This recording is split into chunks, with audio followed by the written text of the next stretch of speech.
예, 안녕하십니까. 예, 오늘 또 수요일이 되었고, 예, 수요 후다 배우기 시간이 되었습니다. 예, 오늘은 또 선거날이어서 그런지, 예, 또 많은 분들이 그렇게 오지 않은 것은 같지만, 예, 그래도 또 이렇게, 수요 후다 배우기를 예, 할 수 있는 것만으로도 저는 참 기쁘게 생각을 합니다. 그리고 여기 참여하시는 분들이 많으면 좋겠지만 제 기본적인 생각은 예, 늘 비슷한 것 같습니다. 사람이 많아도 좋지만 적어도 크게 문제는 없다 이 정도 주의이기 때문에 예, 그래도 이렇게 여기 오시는 모든 분들이 열의를 가지고 함께 해주셔서 진심으로 감사합니다. 그리고 예전에는 사람들이 좀 많이 모이는 그런 모임이 더 많았었던 것 같은데 앞으로는 제 개인적인 생각이 이렇게 사람이 많이 모인 것보다는 적은 사람들이 이렇게 모여서 이렇게 법회도 진행하고 참선도 하고 기도도 하는 이런 모임들이 좀 규모가 작아지지 않을까라는 게 제 생각입니다. 요즘 사람들은 워낙 개인적이다라고 생각하면 개인적이다라고 말씀을 드릴 수가 있는데 이 많은 인원이 모이는 것보다는 예, 적은 인원들이 모여서 이렇게 소모임 위주로 좀 더 많이 돌아가지 않을까. 예를 들면 예전에는 그 성지순례라고 해서 차들이 막 굉장히 많이 가고 그런 게 되게 많았습니다. 근데 그런 문화도 점차적으로 조금씩 줄어드는 것 같고 요새는 어떤 스님들 예를 들면 번개라고 해서 인터넷상으로 이렇게 강의를 하면서 어느 절로 모여라 그러면 각지에서 그 절로 모인다라는 겁니다. 예, 각자 알아서 그냥 차를 타고 온다거나 각자 이렇게 와서 그 절에 모여서 그 절을 한번 소개도 해주고 이런 식의 모임도 요새는 만들어진다라고 들은 것 같습니다. 그렇기 때문에 예전에는 이동수단이 안 좋았기 때문에 예, 이 버스에 이렇게 대절해서 예, 보살님들 또 노보살님들 이렇게 이런 분들이 다 모여서 이렇게 같이 다니고 했었는데 지금은 이 수단이 많이 이제 발달도 되고 다 개인 이동할 수 있는 이 방법들이 생겨서 그런 모임도 예, 많이 있다라고 들은 것 같습니다. 예, 그래서 이 많은 사람이 모이는 것보다는 소수가 모이고 또 소수가 모이는 가운데 또 본인들과 성향이 잘 맞는 여러 가지 예, 그리고 다양한 모임들이 더 많이 생기지 않을까라는 게 제 생각입니다. 저희 보현사 같은 경우도 지금 수요 붓다 배우기와 예, 토요 명상 또 다른 여러 가지 법회들을 진행하고 있는데 그때그때에 예, 맞는 그 성향의 분들이 오셔서 이렇게 함께 해주시면 예, 좋을 것 같습니다.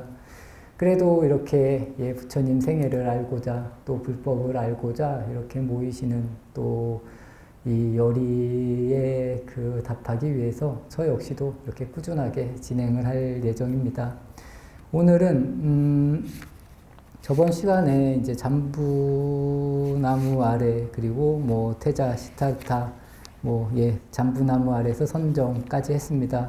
그리고 오늘 할 내용은 이제 태자비 야쇼다라라는 부분부터 하는데 우선 37페이지 제일 위쪽에 보면 이 잠부나무 아래에서 이 선정에 드시는 부분이 부처님 생애에 있어서도 저는 되게 중요하다고 생각을 하고 있습니다. 또 오늘 이제 배우게 될 내용 중에 사문유관이라는 부분도 이제 굉장히 중요합니다. 이 사문유관을 통해서 이제 부처님이 이전부터도 이제 출가의 생각이 있으셨는데 더 확고하게 마음을 이렇게 다잡는 그런 부분이 아닐까 싶습니다. 그래서 오늘 37페이지 제일 위에 쪽부터 조금 제가 읽고 또 시작을 하도록 하겠습니다. 귀족의 행포 아래 백성들이 두려움에 떠는구나. 아, 미물들은 서로를 잡아먹고 또 먹히고 마는구나. 가슴이 답답하고 머리가 혼란스러웠다. 미세를 과시한 부산한 몸짓과 과장된 웃음들을 뒤로하고 태자의 발길은 한적한 숲으로 향했다. 태자는 조용한 곳에 우뚝 선 잠부나무 아래 두 다리를 포개고 사색에 잠겼다. 반듯하게 세운 허리와 고요히 잦아드는 숨결 따라 모든 것이 선명해졌다. 강한 자들이 약한 자들을 무참히 짓밟는 것이 현실이었다. 어떻게든 살아남으려고 발버둥 쳐보지만 약자들의 비탄과 몸부림은 강자들의 비정한 웃음거리밖에 안 됐다.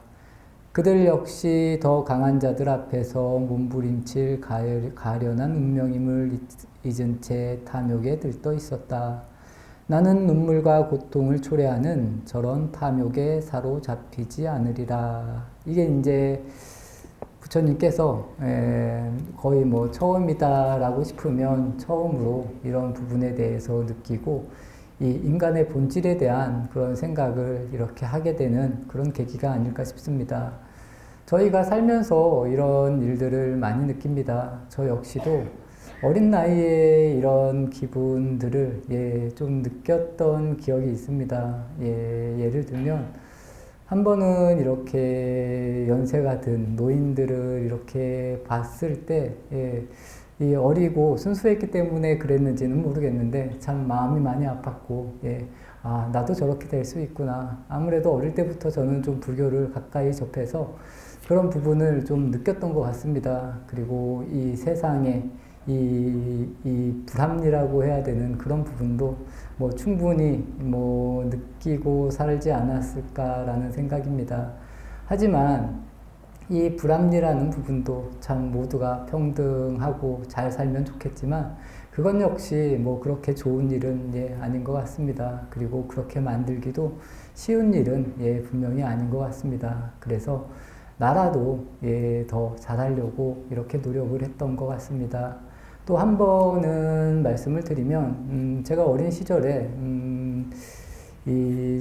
육식을 결정적으로 좀 안 한 계기가 한 번은 있었습니다. 어느 날 이렇게 차를 타고 가는데 차 뒤에 이렇게 실려가는 동물과 제가 좀 눈이 마주쳤는데 그 후부터는 고개를 보면 그 눈빛이 계속 이렇게 떠올랐던 시기도 분명히 있었습니다. 그 시기도 좀 제가 어릴 때입니다.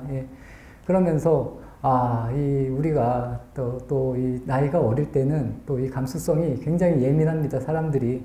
그래서 그 마음이 너무나 아팠습니다. 제 나름으로는 그 마음이 너무 아팠기 때문에 차마 그 고기를 참 먹을 수가 없었던 적이 분명히 있습니다. 지금은 솔직히 말하면 그 정도는 아닙니다. 지금은 그냥 제가 먹기 싫어서 안 먹는 것이고, 그때와 같은 감정은 이제 그때로 끝났고, 또 한 번 말씀을 드리면, 예전에 이제 저희가 벌레들을 쉽게 죽입니다. 저 역시도 이 벌집이 있는데, 이제 벌집에 벌들이 이제 위험하기 때문에, 거기다 이제 약을 한번 친 적이 있습니다. 약을 쳤는데, 이 벌들이 떨어져서 그 괴로워하는 모습이 정말로 마음이 아팠습니다. 마음이 너무 아파서 그 후에는 진짜 이 벌레라도 이게 쉽게 손으로 이렇게 죽일 수 있다. 그게 참 제가 지금 이야기를 하면 이건 그렇게 좋은 것도 아닙니다. 굳이 말하면. 왜냐하면 세상을 살기 위해서는 여러 가지 일들이 필요합니다. 그리고 저는 이런 모습으로 살기 때문에 또 이렇게 이야기할 수 있는 거지만 생계를 위해서 그렇게 사는 사람도 굉장히 많습니다. 그렇기 때문에 이 일이 좋다, 나쁘다라는 이렇게 말씀을 드리기는, 그리고 여기 계신 분들은 제가 이렇게 이야기하는 게 다 맞다라고 이해하시면 절대로 안 됩니다. 그렇지만 저는 어린 나이에 참 그런 걸 많이 느꼈습니다. 그래서 그 순간부터 뭐 지금도 솔직히 다 다른 생명을 뭐 쉽게 죽이진 않습니다. 그렇지만 그 어릴 때 느꼈던 그런 마음 아픔, 이런 마음은 지금은 분명히 말씀을 드리면 일어나지는 않습니다. 어릴 때 또 그런 일도 한 번은 있었습니다. 이건 제 얘기가 아니라 제 친구의 이야기인데, 그 친구는 나무에 못을 박는 걸 보고 그렇게 우는 거예요. 그 친구도 지금은 제가 만날 수는 없지만 아마 그런 분들, 이런 분들은 분명히 뭐 본인의 수행이나, 아무래도 이제 저 같은 분들은 사회에서 살기 어려운 성격입니다. 왜냐하면 바깥 세상, 바깥에서 살려면 아무래도 좀 더 이렇게 강인한 모습도 있어야 되고, 또 다른 사람하고 이렇게 경쟁을 해서 좀 이기기도 해야 되고, 또 내 가족을 지키기 위해서 뭐 여러 가지 행동을 분명히 안 좋다라는 걸 알면서도 분명히 해야 될 때가 저는 있다고 생각을 합니다. 하지만 그래도 최선의 선택을 할 때 이런 부분들을 좀 잘 아시고 하시면 보다 더 낫지 않을까라는 이런 이야기는 드리고 싶습니다. 사람마다 환경이 다 다릅니다. 농사를 짓는 사람에게 살생을 하지 말라고 말할 수도 없는 얘기입니다. 농사를 짓는데 뭐 살생은 안 하려면 뭐 땅도 갈면 안 되고 뭐 여러 가지 일들이 있습니다. 그래서 전에 제가 한번 말씀드린 적이 있는데, 그 종교에 따라서 이 불교는, 그래서 이제 불교를 믿고 정말 불교를 열심히 실천하는 사람은 그래도 제일 맞는 게 장사라는 겁니다. 장사. 그 다른 사람에게 피해도 주지 않아야 되고, 또 뭐 다른 사람들에게 뭐 내가 살생을 하는 업을 짓는 뭐 일도 하면 안 되고, 뭐 그래서 이 뭐 불교를 믿는 사람들, 이제 불교에 나오는 장자들이 대체적으로 보면 예전에 이제 장사라는 거, 이제 무역이나 이런 일을 주로 했던 직업분들이 장자다라고 한번 이야기를 드린 것 같습니다. 그래서 정말 불교적으로 살고 내가 불교를 정말 잘 믿는다면, 뭐 어릴 때부터 그렇게 됐다면 뭐 직업을 뭐 선택을 할 수도 분명히 있다고 저는 생각을 합니다. 근데 그렇다고 지금 사는 직업을 뭐 바꿀 수는 없는 것이고, 그렇지만 보다 좀 선한 마음으로 이렇게 살아가시면 좋지 않을까라는 그런 생각입니다. 그리고 오늘 이제 하는 부분은 이제 태자비, 야쇼다라라는 대목부터 이제 시작이 됩니다. 부처님께서 이제 야쇼다라 공주하고 이제 결혼을 합니다. 그래서 처음으로 돌아가면 이제 부처님이 연등불에게 꽃을 공양을 올릴 때 그 꽃을 이제 부처님한테 이렇게 팔면서 자기의 목으로 이렇게 올려달라고 한 그 여인이 또 발원으로 해서 이렇게 부처님하고 이렇게 만나는 이런 인연을 통해서 또 이제 부처님은 이제 결혼을 하십니다. 여기에서는 이제 부처님 나이 19이라고 나오고, 페이지 38페이지를 보시면, 젊고 건강하며 아름다우면서도 교만하지 않고 삿된 생각을 품지 않고 시부모를 자기 부모처럼 섬기며 주위 사람들을 자신의 몸처럼 돌보고 부지런한 여인이라면 승낙하겠습니다. 이게 부처님이 그 당시에 본인의 배우자의 상으로 이렇게 말씀을 하신 뭐 그런 부분입니다. 뭐 대체적으로 다 이런 좋은 이렇게 뭐 여인상이라고 해야 되나? 누구나 뭐 비슷하지 않을까 싶습니다. 뭐 남자들은 여성이 예쁘기만 하면 된다, 뭐 이런 이야기도 참 많이 듣고는 합니다. 그래서 남자는 처음부터 끝까지 여성이 이쁘기만 하면 된다, 뭐 이런 이야기도 많이 듣기는 했는데, 부처님께서는 확실히 그러시지는 않으셨던 것 같습니다. 그리고 이제 이 부분은 그냥 뭐 정확하게 그냥 부처님이 결혼하는 부분이기 때문에, 다음 장으로 40페이지 넘어가면 이제 부처님도 이제 바로 왕자라고 해서 바로 결혼하는 건 아니고, 야쇼다라 그 공주의 그 나라에 가서 40페이지 위에서 한 네 번째 줄을 보면, 우리 집안은 예로부터 학문과 무예를 겸비한 사람을 사위로 삼았습니다. 권력과 재물만 보고 딸을 보낼 수는 없습니다. 궁궐에서만 살아온 태자가 어떤 분인지 저희로서는 알 길이 없습니다. 건강한 샤카족 청년들과 겨루어 정정당당히 승리하신다면 정성을 다해 가마를 꾸미겠습니다. 이렇게 이야기하는 게 이제 야쇼다라 공주의 아버님이 이렇게 이야기를 하셨고, 부처님 생애를 다룬 뭐 드라마나 영화 같은 거를 보면 이제 이런 부분이 나옵니다. 그래서 부처님이 이제 여러 청년들과 이렇게 같이 이제 경합을 벌여서 거기서 이제 1등을 해서 야쇼다라 공주와 이제 결혼을 하는 그런 계기가 만들어졌다. 뭐 이 정도로만 아셔도 가장 무난하실 것 같습니다. 그 다음 단락이 제가 아까 말한 이제 사문유관이 나오고, 그 다음, 이제 오늘은 이제 부처님, 여기 라울라의 탄생까지 할 예정인데, 이 부분이 예, 부처님 생애에서도 예, 굉장히 중요한 부분이다라고 말씀을 드렸습니다. 우선 예, 첫 번째부터 이제 읽으면서 말씀을 드리겠습니다. 부처님 아버지신 이제 슈토다나 왕자는 이제 부처님께 예, 워낙 이제 편안한 삶을 살도록 이 람마, 수바라는 이제 세 개의 궁전을 지어 주셨다는 겁니다. 그래서 이 세 궁전을 지어서 부처님을 지극히 보필을 했다는 겁니다. 아버님께서. 왜냐하면 이 부처님의 아버님은 이 아시타 선인의 예언도 있고 자꾸 부처님이 이제 사색도 하고 명상도 하고 여러 것에서 이제 안 좋은 모습을 보면서 마음이 아파하는 그런 모습을 보시고 부처님이 그런 생각을 들지 않도록 부처님을 모시는 시종들까지도 굉장히 잘 챙겼다라는 부분이 이제 여기서 나옵니다. 그래서 부처님과 같이 사는 시종들도 쌀밥을 먹게 하고 기름진 음식을 먹게 하고 또 아픈 모습을 보지 않게 그렇게 관리를 했다라는 겁니다. 근데 어느 날 43페이지 이제 밑에서 예, 한 8째 줄 정도를 보시면 이제 부처님이 이제 다른 왕자들하고 이제 이 행각 아니면 이제 마시를 가는 그런 부분입니다. 예, 여기서부터 읽고 예, 좀 이야기를 드리겠습니다. 새 봄을 맞아 봄놀이를 나섰을 때였다. 왕족들은 동산으로 향한 길에 왕족들의 위용을 과시했다. 그들은 화려한 의상으로 위엄을 뽐냈고 슈토다나 왕이 파견한 날쌘 기병들은 그 위엄을 더해주고 있었다. 태자는 시종 조용히 웃음 지었다. 그런데 동문을 나서 구빗길을 돌아서던 행렬이 갑작스레 멈췄다. 놀란 말들이 몸짓해 멋은 자칫 수레에서 떨어질 뻔하였다. 태자가 혀를 차는 마부 찬나에게 물었다. 무슨 일이냐? 노인네가 갑자기 튀어나오는 바람에 다들 놀랬나 봅니다.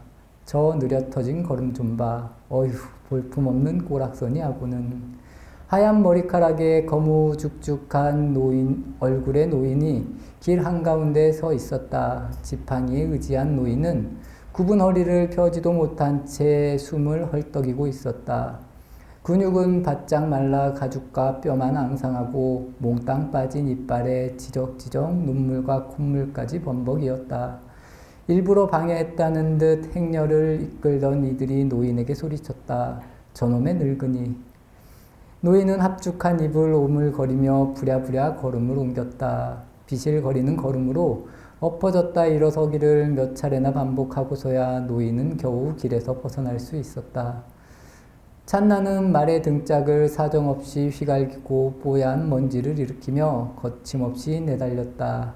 길게 숨을 돌리며 젊은이들의 행렬을 한없이 바라보던 노인의 시선이 태자와 마주쳤다. 초점을 잃어버린 잿빛 눈동자가 퀭했다. 태자는 생각에 잠겼다. 늙는다는 것 참 서글픈 일이구나. 생기를 잃어버리고 비틀거리는 모습을 다들 조롱하고 싫어하는구나. 사람으로 태어난 이는 누구도 늙음을 피할 수 없다. 나도 저렇게 늙는 것을 피할 수 없으리라. 나 또한 초라하게 늙어 사람들의 조롱과 혐오를 피할 수 없으리라. 그런 내가 저 노인을 비웃고 업신 여길 수 있을까? 봄날처럼 짧은 젊음을 과시하고 자랑할 수 있을까? 술과 음악에 취해 새봄을 만끽하는 왕자들 틈에서 태자는 즐거울 수 없었다. 기쁨을 누리기에 다가올 미래의 모습이 너무도 두려웠고 먼 훗날의 일이라며 망각하기엔 오늘이 너무 빨리 지나갔다. 여인들의 눈동자와 향기에 취해 다들 흥청거릴 때 태자는 홀로 숲을 거닐었다. 예, 이게 이제 부처님이 사문유관상에서 동문에 나가서 이제 노인을 보는 그런 모습입니다. 이때 이제 부처님이 아까 야소다라 공주와 결혼을 한 게 예, 19살, 뭐 20살 이때 정도의 나이인 것 같은데 과연 부처님이 이 사문유관상 저희가 이제 이야기할 때 사람의 늙은 모습을 모르셨을 거라고 저는 생각을 하지 않습니다. 하지만 여기서 말하는 이 사람이 늙었다는 것은 이 노인은 이 거의 뭐 노예 수준의 노인이라고 생각하시면 좋을 것 같습니다. 여기 지금 보살님들 중에도 연세가 많은 분들이 계십니다. 이런 분들을 보고 부처님이 마음을 아파하신 게 절대로 아니라는 겁니다. 여기 사문유관상에서 나오는 이 노인분은 예전에 이제 노예 같은 경우는 일을 못하면 밥도 못 얻어 먹습니다. 그리고 혼자 아무도 지켜줄 사람이 없는 그런 노인들이었다는 겁니다. 그래서 그런 모습을 보고 이제 사회의 부조리 그리고 그런 슬픈 눈들을 분명히 보고 본인도 이제 즐거운 자리에 있어도 제가 아까 말씀드린 것과 같이 이 감정이 오래 지속이 된다는 겁니다. 정말 내가 가여운 사람들을 봤을 때 이런 마음이 저절로 일어나는 그런 모습들이 분명히 있습니다. 여기 뭐 부처님이 20살 나이 그리고 부처님이 모든 학문을 그렇게 잘 배우시고 엄청 영리하시고 그런 분이 과연 이런 거를 몰랐을 거라고 저는 생각하지 않습니다. 하지만 이 사문유관상에서는 더 이것을 강조하기 위해서 더 이제 이런 식으로 나온 거다라고 이해를 해주시면 좋을 것 같고, 부처님이 본 이 노인의 모습은 뭐 우리의 모습일 수도 있습니다. 우리도 다 늙습니다. 하지만 우리의 모습이라기보다는 우리보다 더 못한 사람들, 진짜 아무도 지켜줄 수 없는 그런 노인의 모습, 또 이제 뒤에 가면은 아무도 지켜주지 않는 그런 죽음, 또 아무도 이렇게 보살펴주지 않는 병든 사람을 만났다는 것입니다. 그렇기 때문에 그런 병자들의 모습, 또 그런 사회의 모습에 이 부처님은 당연히 나는 이렇게 하면 안 되겠구나. 그리고 나 또한 이런 생로병사에서 벗어날 수 없구나. 이런 생각을 하면서 내가 이 생로병사에서 벗어나려면 어떻게 해야 되는가. 이런 고민을 계속 해 나아갔다라고 이제 이해를 해주시면 좋을 것 같습니다. 우리가 아무리 공부를 한다고 해도 이 병듦 그리고 죽음 뭐 이런 것에서 벗어날 수 없다라는 겁니다. 하지만 우리가 이 깨달음이라는 부분, 또 공부를 하는 부분이 뭐냐면 우리가 태어나고 늙고 죽는다는 걸 명확하게 안다는 겁니다. 알므로 인해서 우리가 더 강하게 집착하지 않는다, 집착을 덜 할 수 있다라는 그런 것을 끊임없이 노력, 그리고 기도나 참선을 통해서 알아가라는 내용입니다. 그래서 내가 받아들일 수 있을 때는 늙음도 당연히 받아들여야 된다는 것이고, 또 죽음도 내가 잘 받아들일 수 있으면 저는 그 삶이 굉장히 좋은 삶이라고 생각을 합니다. 근데 대체적인 사람들이 내가 조금이라도 아프다거나 아니면 내가 좀 괴롭다면 이 괴로운 걸 가지고 잘 받아들이려고 하지 않고 우선 다른 사람에게 뭐 짜증을 낸다거나 아니면 어떻게든 더 살려고 이렇게 발버둥치는 그런 모습들이 좋지 않은 모습이다라는 것을 이제 계속 끊임없이 이야기하는 것 같습니다.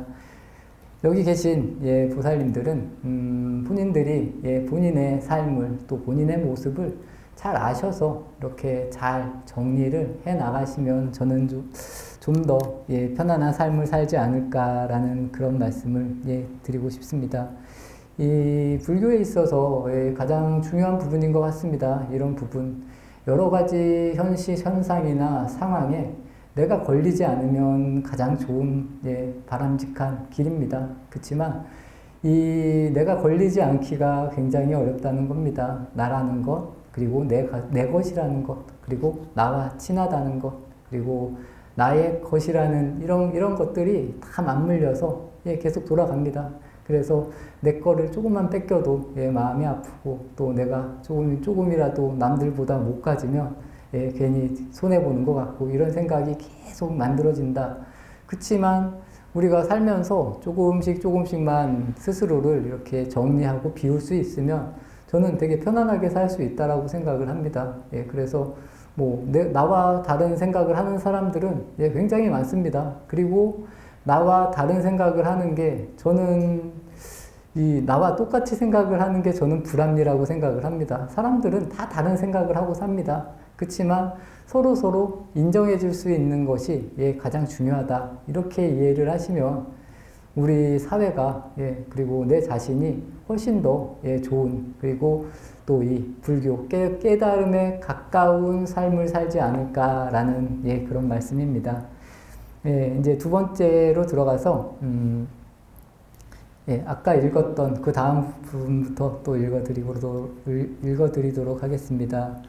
골똘히 생각에 잠겨 성으로 돌아오는 일은 그 후로도 계속되었다. 친족들이 성화를 이기지 못해 다시 나들이를 나섰던 참이었다. 남쪽 성문 길가에 거적대기를 둘러쓴 섬뜩한 귀신 몰골을 한 사람이 누워 있었다. 엉겨붙은 머리칼에 벌건 종기가 온몸에 붉어지고 종기에서 더러운 피고름이 흘러내리고 있었다. 머리털이 곤두섰다. 그는 고통에 신음하며 자기가 토해놓은 더러운 오므리를 뒹굴고 있었다. 사람들은 코를 잡고 멀찍이 물러설 뿐 누구 하나 가까이 가지 않았다. 뭐라도 붙들려는 듯 허공을 더듬는 병자의 손길을 스친 태자는 고개를 들 수 없었다. 저 사람인들 저 아픔을 상상이나 했을까? 저 사람 역시 지난날엔 젊고 건강했으리라. 찬란한 미래를 꿈꾸고 많은 이들의 기대를 받으며 넘치는 의욕으로 하루를 살았으리라. 허나 보라, 밤 손님처럼 들이닥친 병마에 저리 쉽게 쓰러지지 않는가. 저 사람에게 아직도 내일의 꿈이 남아있을까. 어제는 둘도 없는 친구였지만 오늘은 모르는 사람처럼 멀리 피해가겠지. 자기는 결코 절이 되지 않을 것처럼 이맛살을 찌푸리겠지. 나 역시도 저렇게 병드는 것을 피할 수 없으리라. 나 또한 누구 하나 다가오지 않는 중병에 걸릴 수 있으리라. 그런 내가 어찌 저 사람의 신음소리를 흘려버리고 기녀들의 노랫소리를 따라 흥얼거릴 수 있단 말인가. 이제 여기가 남문에서 이제 부처님께서 병에 걸린 사람을 봤다라는 겁니다. 아까도 말한 것과 같이 그냥 일반적으로 병에 걸린 게 아니라 뭐 노예 신분이 아주 낮은 사람들이 이제 병이 걸린 그런 모습. 아무도 옆에서 이렇게 돌볼 사람도 없고, 또 지금 시대는 되게 좋지만 이 당시 인도, 그리고 지금도 인도에 가면 이런 일들이 많습니다. 참 인도에 가면 이 국어를 하러 오는 이런 사람들을 볼 때도 참 우리나라는 참 그런 분들이 뭐 가끔은 있지만 뭐 팔다리가 없는 분들, 뭐 참 몸이 안 좋은 분들, 뭐 병에 걸린 분들, 이런 분들이 굉장히 많습니다. 그래서 우리도 솔직히 이제 그런 장소에 가면 뭐 부처님 같이 큰 충격을 저는 받을 수 있다고도 생각을 합니다. 그래서 부처님 아까 말씀드린 것과 같이 노인의 눈을 마주쳤을 때, 그리고 지금 병자의 손을 스쳤다고 이렇게 글이 나오는데, 이런 부분들이 당연히 부처님은 이런 안 좋은 환경을 거의 본 적이 없는데 이런 현장을 직접적으로 맞닥뜨리고 느꼈기 때문에 그런 마음에 남는 부분이 훨씬 더 오래 가셨을 거라고 저 역시도 생각을 합니다. 아까 처음에 제가 말한, 저도 사람들의 아픈 모습 이런 걸 보면서 그런 거를 이제 느꼈는데, 부처님께서는 얼마나 더 그 고통이 심하셨을까, 저 역시도 이렇게 생각을 해봅니다. 그래서 저희가 지금 아파서 뭐 우리가 병원에 가고 그런 느낌이 아니라, 여기에 병자는 진짜 뭐 아예 버림받다시피 한 사람들의 모습이라고 이해를 해주시면 좋을 것 같습니다. 이런 모습을 보면 누구나가 그 자리를 피하려고 할 것이고, 더럽다고 생각을 할 것이고, 이런 부분에 대해서 정말 마음이 많이 아플 수도 있다라는 그런 모습입니다. 그래서 부처님이 이제 아까도 말씀드린 것과 같이 남문에서 이제 그런 부분을 봤던 것이고, 그 다음 줄을 보시면 가족들의 바람과 달리 나들이를 다녀올 때마다 태자의 얼굴에서는 웃음이 사라졌다. 슈토다나 왕은 아시타의 예언이 실현되는 것은 아닐까 싶어 마음을 졸였다. 마하빠자빠티는 근심에 잠겨 음식조차 삼키지 못했고, 야소다라는 더 이상 몸치장을 하지 않았다. 그날도 찬나의 손에 이끌려 동산으로 가던 길이었다. 서문을 나서던 무렵 한 무리의 장례 행렬을 만났다. 머리를 풀어헤친 그들은 망자의 옷자락을 붙들고 하늘이 무너져라 울부짖고 있었다. 아무리 소리쳐도 사랑하는 그 사람을 이제는 다시 볼 수 없기 때문이었다. 부귀와 권세를 누리며 평온한 삶을 살던 이들도 죽음 앞에서 아무것도 할 수 없고 그 누구도 그들을 도울 수 없었다. 슬픈 일이다. 피할 수만 있다면 얼마나 좋을까. 허나 누가 죽음을 피할 수 있단 말인가. 내가 사랑하는 이들은 모두 저렇게 내 곁에서 떠나가리라. 나 역시 애타는 울음을 뒤로하고 홀로 죽음의 강을 건너야 하리라. 내일도 오늘처럼 살아있으리라고 과연 장담할 수 있을까. 세상은 온통 고통으로 아우성이었다. 찬나야 돌아가자. 이제 이 부분이 부처님이 이제 성문에 나가서 이제 장례행렬을 보고 이 인간의 죽음을 몸소 이렇게 더 느낀 뭐 그런 부분이 아닐까 싶습니다.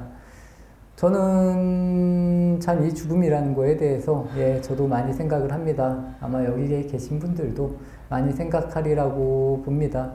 그렇지만 이 죽음이라는 게 그렇게 저는 나쁘지만은 않다고 생각을 하는 생각을 합니다.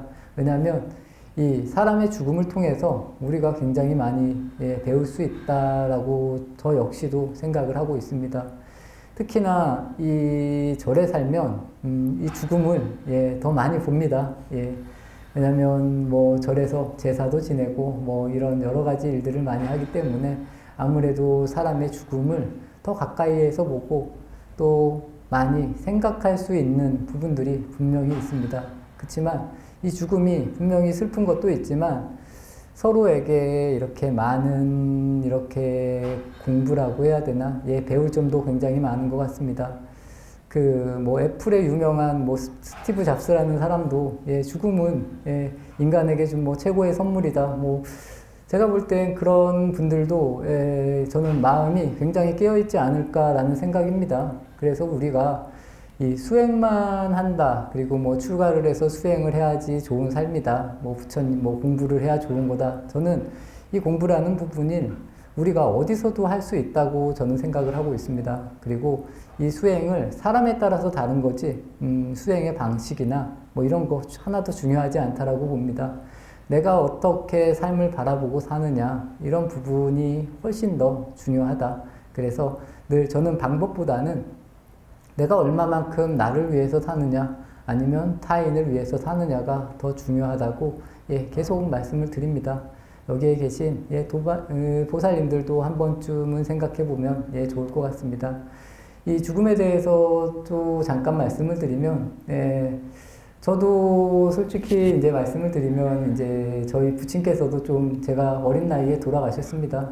그걸로 인해서 저 역시도 많이 배운 것 같습니다. 이제 여기서 나오는 게 이제 부처님의 아버지도 그렇고 부처님의 어머니도 그렇고 또 이제 뭐 부처님의 부인도 그렇고 부처님이 출가할까봐 막 이렇게 마음을 졸이는 그런 일들이 굉장히 많은데 참 이 사람의 기대 그리고 이 집착이라는 부분이 굉장히 크지 않을까 싶습니다. 이 서로를 생각해 줄 수 있는 생각을 한다면 저는 이렇게 고뇌를 많이 하지는 않을 거라고 생각을 합니다. 그렇지만 사람은 기대가 굉장히 많습니다. 특히나 본인들에게 있어서는 또 본인들 위주의 생각에 다른 사람이 맞춰주기를 계속 바라는 모습이 더 많지 않을까 싶습니다. 이러한 부분에서 자유로워지라고 계속 이 불교에서 부처님은 말씀하고 계신 겁니다. 우리는 누구나 죽습니다. 누구나 죽고 누구나 병들고 누구나 늙는다는 겁니다. 이런 부분을 그냥 자연스럽게 받아들이면 저는 제일 좋은 것 같습니다. 자연스럽게 그냥 받아들이면 우리가 더 이상 해야 할 일이 저는 없다라고 봅니다. 그래서 뭐 어차피 우리가 태어났으면 내가 움직일 수 있을 때 또 열심히 움직이고 내가 할 일이 있을 때는 내가 또 최선을 다해서 일을 해주고 내가 도울 수 있을 때는 충분히 또 도와도 주고 또 내가 도움을 받을 때는 당당하게 도움을 받으면 된다는 겁니다. 이러한 부분들을 이 원만하게 끊임없이 잘 만들어 나가는 것이 가장 중요하다. 그렇게 이해를 해주시면 이 불교에 있어서 또 우리의 삶에 있어서 그렇게 어려운 부분은 저는 하나도 없다고 생각을 합니다. 저희가 부처님 생애 책을 공부하고, 뭐 명상을 배우고, 뭐 여러 가지 공부를 하지만, 이런 공부보다도 이런 작은 거 하나만 실천을 해도 저는 이게 더 값지다라고 생각을 하고 있습니다. 이런 쪽으로 가기 위해서 이렇게 이 글을 배우고 책을 배운다라고 이해를 해주시면 좋을 것 같습니다. 부처님께서 계속 왕자들하고 놀이를 갔다 올 때마다 점점 기분이 안 좋아지시는 대목입니다. 이제 부학이나 주변에서는 부처님이 점점 즐거워져야 되는데 오히려 세상에 대해서 참 안 좋은 시선을 내고 안 좋은 생각을 많이 하고 우울해지고 사색에 잠기고 점점 더 웃음이 없어지는 부분이 이제 이 산문유관상에 나오는 그런 내용입니다. 이어서 읽어드리겠습니다. 태자는 동산으로 향하던 말머리를 돌려 아버지의 궁전으로 향했다. 태자는 조마조마한 눈길로 바라보는 아버지에게 미루고 또 미루었던 말을 꺼냈다. 아버지, 저는 수행자의 길을 걷고 싶습니다. 원치 않았던 날이 오고 말았다. 불안이 현실로 닥치자 숫도다나 왕은 분노를 참지 못했다. 차라리 내가 출가하겠다. 아비를 버리고 불효의 가문의 대까지 끊겠단 말이냐. 가족에게 얽매여 산다는 건 너무도 답답한 일입니다. 저는 수행자로서 자유로운 삶, 청정한 삶을 살고 싶습니다. 너를 얽어맬 가족이 과연 있기라도 한 것이냐? 너에게 속박이 될 아들이 없지 않느냐? 허락할 수 없다. 이 나라에는 엄연히 국법이 있다. 가업을 이을 자식도 없는 이에게 절대 출가를 허락할 수 없다. 고개를 숙인 채 자리를 떠나지 못하는 태자의 안쓰러운 모습에 숫도다나 왕은 노기를 누그러뜨렸다. 제발 마음을 돌려 이 나라, 이 가문을 생각해다오. 내 소원은 무엇이든 다 들어줄 테니 출가하겠다는 말만은 말하다오. 여기서 이제 부처님이 소원을 이야기하는 대목입니다. 이 대목도 연결해서 그냥 읽어드리겠습니다. 저희 4가지 소원을 들어주실 수 있다면 출가하지 않겠습니다. 아버지, 영원히 젊음을 누리며 늙지 않게 해 주십시오. 그러면 출가하지 않겠습니다. 아버지, 영원히 병들지 않고 건강하게 해 주십시오. 그러면 출가하지 않겠습니다. 아버지, 죽지 않고 영원히 살게 해 주십시오. 그러면 출가하지 않겠습니다. 아버지, 사랑하는 사람들과 영원히 이별하지 않게 해 주십시오. 그러면 출가하지 않겠습니다. 이런 고통을 2번 다시 겪지 않게 해 주실 수 있다면 출가하지 않겠습니다. 태자야, 그런 말 말하라. 이 세상에 늙고 병들어 죽지 않는 사람이 누가 있느냐? 행여 누가 듣고 웃을까 겁나는구나. 아버지, 그 고통을 피할 수 없다면 저는 출가하겠습니다. 숫도다나 왕은 진노하여 신하들에게 엄명을 내렸다. 태자의 경호를 배로 늘리고 성곽의 경비를 철저히 하라.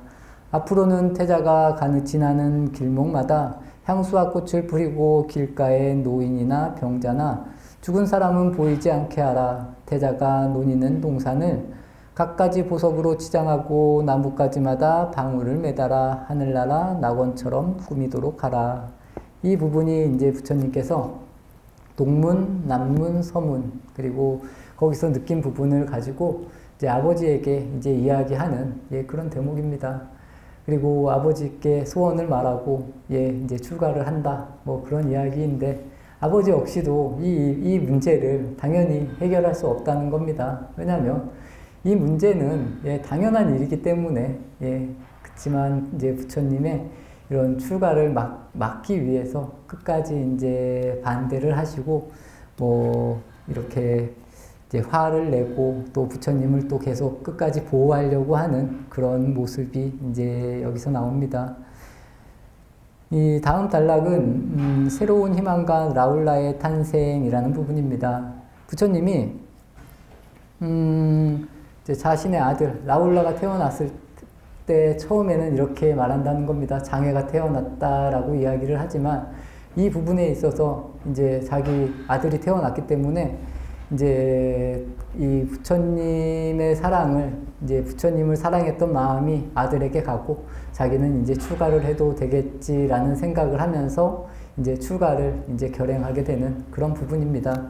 이때 이제 부처님 나이가 29살입니다. 그리고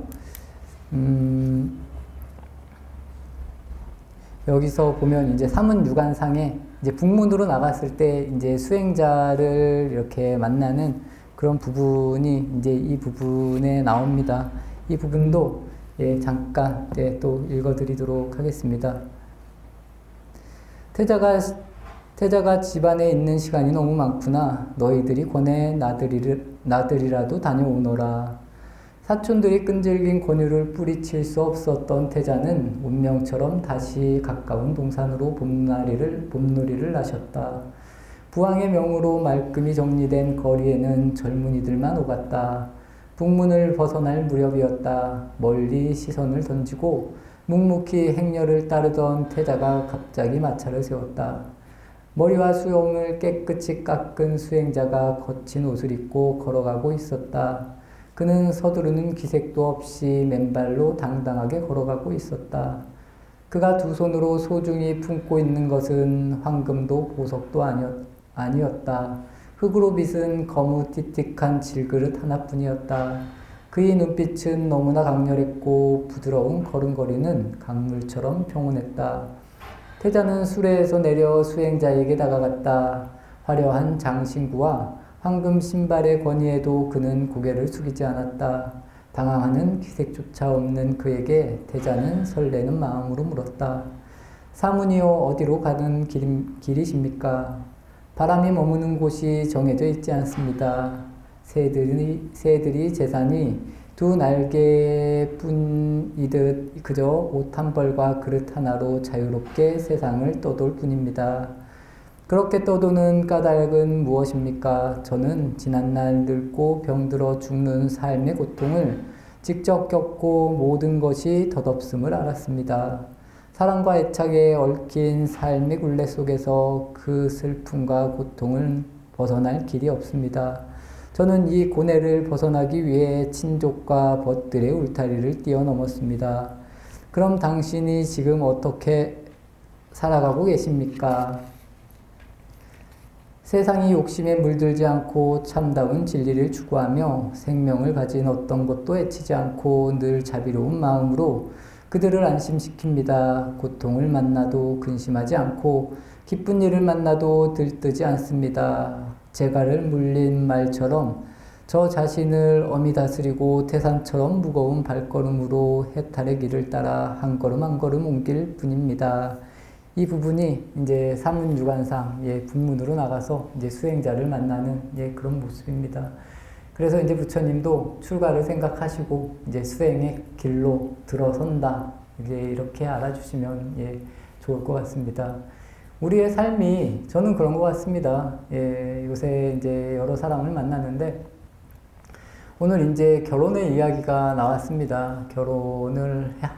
결혼을 뭐 한 사람은 결혼을 해서 힘들다고 하고 결혼을 안 한 사람은 우리의 모습이 그런 모습이 아닐까 싶습니다. 뭐 결혼을 안 해서 뭐 결혼을 하고 싶어 하고 우리의 이 욕망이라는 모습, 우리는 어떻게 하면 과연 우리가 사는 이 삶에서 내가 행복하다, 만족하다라고 이야기를 하면서 살 수 있을지 저는 본인들에게 계속 끊임없이 질문을 해야 된다고 생각을 합니다. 이 부분이 해결이 되면 우리가 지금 여기 뭐 부처님이 말씀하신 사문유관처럼 뭐 출가를 한다, 출가를 하지 않는다 뭐 이런 의미가 아니고 이 출가라는 부분이 뭐냐면 내가 이런 부분들을 잘 생각을 해서 이 생각에서 벗어나면 출가가 된다라는 겁니다.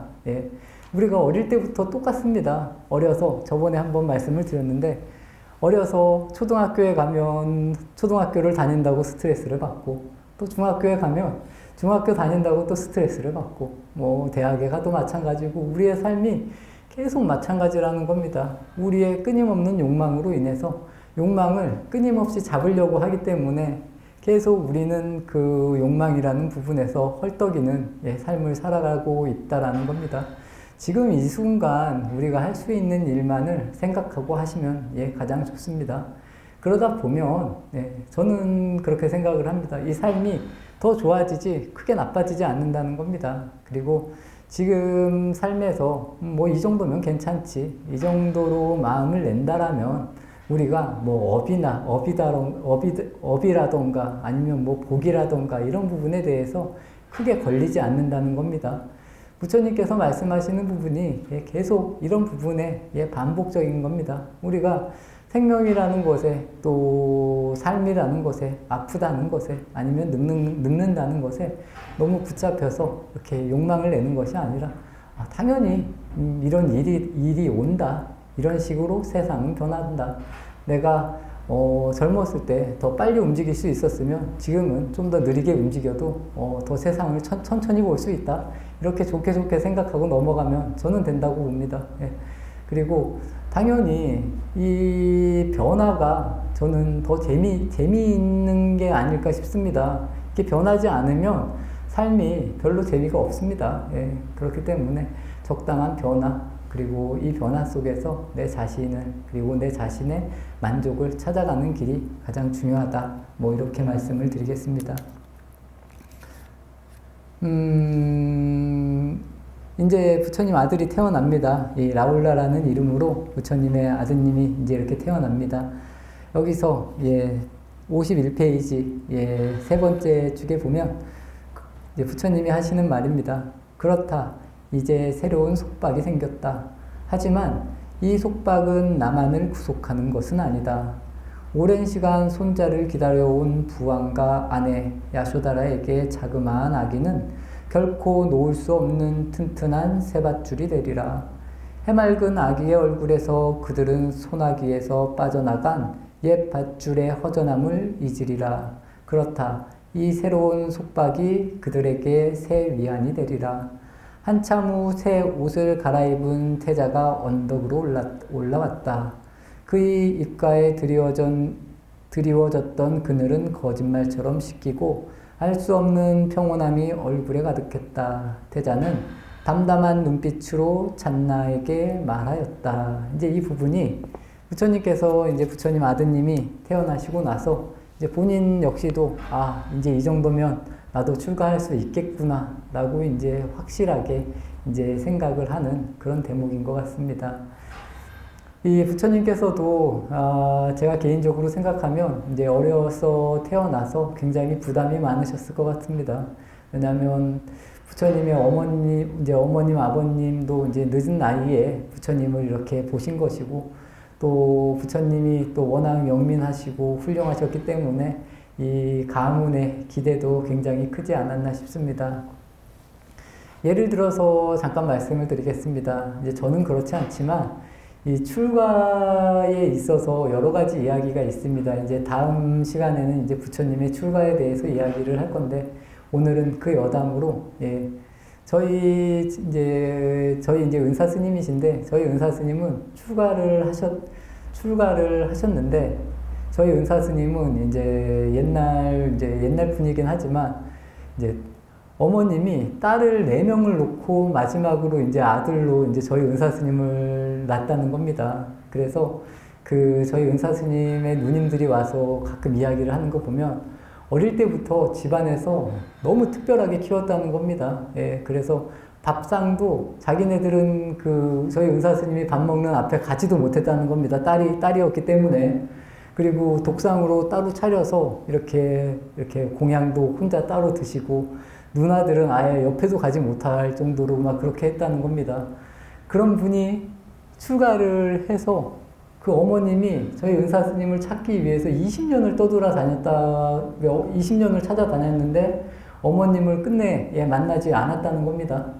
그 당시에는 좀 그런 풍속들이 더 강했고, 저희 은사 스님도 이제 만나주지 않고 이제 어머님은 그렇게 그냥 돌아가셨다. 근데 이제 나중에 아버님은 만났다라고 이야기를 들었습니다. 근데 저희 은사 스님이 저희 이제 어머님을 만나지 않은 이유는 아마 어머님을 만났으면 붙잡혀 갔을 수도 있었을 겁니다. 예전에는 그런 일들이 굉장히 많습니다. 출가를 하면 집안에서 와서 다시 이렇게 이제 데려가고, 또 그렇게 귀한 아들이기 때문에 당연히 더 그랬을지 않을까 싶습니다. 예, 제가 이렇게 이제 관련해서 다음 시간에 출가에 대해서 이야기를 할 때, 또 자세하게 그런 재미난 이야기들이 있으면 한 번씩 해드리겠습니다. 저는 뭐 출가를 해도 이제 저희 이제 모친도 이제 지금 가까이에서 이렇게 보고 있지만, 예전에는 참 그런 게 이 승가에서 되게 흠으로 작용을 많이 했습니다. 솔직히 말씀을 드리면. 그래서 자기 뭐 고향 집이나 뭐 이런 데는 가면 안 된다 이런 이야기가 경전에도 그리고 뭐 조사 스님들 어록에도 굉장히 많이 나옵니다. 그래서 저는 좀 자연스럽게 사는 편인 것 같은데 아직도 그런 거에 묶여 있는 분들도 굉장히 많다. 그리고 이 유교세가 강한 집 같은 경우는 여기에 계신 보살님들은 그렇지 않겠지만 자녀들이 출가를 한다 그러면 반대하는 사람들이 굉장히 많습니다. 지금도 저는 많을 거라고 생각을 합니다. 이 이야기는 다음 시간에 계속 연결해서 해드리고 시간이 다 된 관계로 오늘은 여기서 수요부터 배우기를 마치도록 하겠습니다. 혹시 질문하실 분이 있으면 질문을 해주시면 감사하겠습니다.